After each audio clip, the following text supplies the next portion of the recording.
Hello बच्चों, चलिए प्रश्न को समझ लेते हैं। प्रश्न है, निम्नलिखित में अंतर कीजिए। नर एवं मादा द्वितीयक लैंगिक लक्षण। आइए इस प्रश्न की मुख्य अवधारणा को समझते हैं।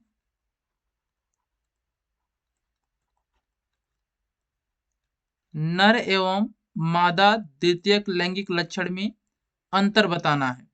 तो सबसे पहले मादा द्वितीयक लैंगिक लक्षण के बारे में जानिए। मादा में द्वितीयक लैंगिक लक्षण का विकास, मादा में द्वितीयक लैंगिक लक्षण का विकास, द्वितीयक लैंगिक लक्षण का विकास, लक्षण का विकास 11 से 13 वर्ष की आयु में, 11 से 13 वर्ष की आयु में प्रारंभ होता है। आयु में प्रारंभ होता है, प्रारंभ होता है। उसके बाद मादाओं में अनेक बदलाव होते हैं, अनेक बदलाव होते हैं। जैसे स्तन का विकास होता है, स्तन का विकास होता है, स्तन का विकास होता है। श्रोणि भाग चौड़े हो जाते हैं, श्रोणि भाग चौड़े हो जाते हैं, श्रोणि भाग चौड़े हो जाते हैं।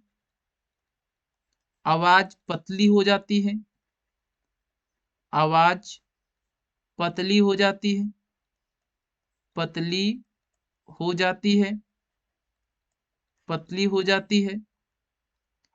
इसके अतिरिक्त बाह्य जनन अंग पर बाल विकसित हो जाते हैं, बाह्य जनन अंग पर, बाह्य जनन अंग पर बाल विकसित हो जाते हैं, बाल विकसित हो जाते हैं, बाल विकसित हो जाते हैं, हो जाते हैं। मानसिक विकास, मानसिक विकास, मानसिक विकास, मानसिक विकास हो जाता है, मानसिक विकास हो जाता है। मासिक चक्र भी शुरू हो जाता है, मासिक चक्र प्रारंभ हो जाता है, अर्थात शुरू हो जाता है, प्रारंभ हो जाता है। ठीक है प्यारे बच्चों, अब बात करते हैं नर। नर में जो द्वितीयक लैंगिक लक्षण होते हैं, नर में, नर में द्वितीयक लैंगिक लक्षण, नर में द्वितीयक लैंगिक लक्षण, नर में द्वितीयक लैंगिक लक्षण, द्वितीयक लैंगिक लक्षण, नर में द्वितीयक लैंगिक लक्षण 13 से 15 वर्ष की आयु में, 13 से 15 वर्ष की आयु में, 13 से 15 वर्ष की आयु में शुरू होते हैं। जिसके बाद मांसपेशियां, मांसपेशियां मजबूत हो जाती हैं, मांसपेशियां मजबूत हो जाती हैं, मजबूत हो जाती हैं। आवाज भारी हो जाती है, आवाज भारी हो जाती है। भुजाएं मजबूत हो जाती हैं,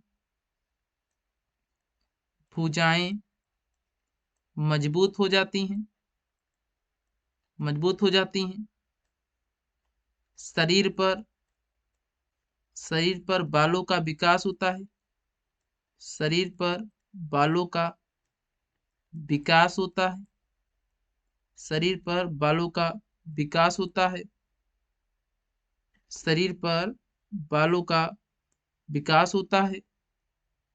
मूछ, मूछ उत्पन्न होती है, मूछ उत्पन्न होती है आदि लक्षण प्रकट होते हैं नर में। हम आशा करते हैं यह प्रश्न आपको समझ में आया होगा। धन्यवाद।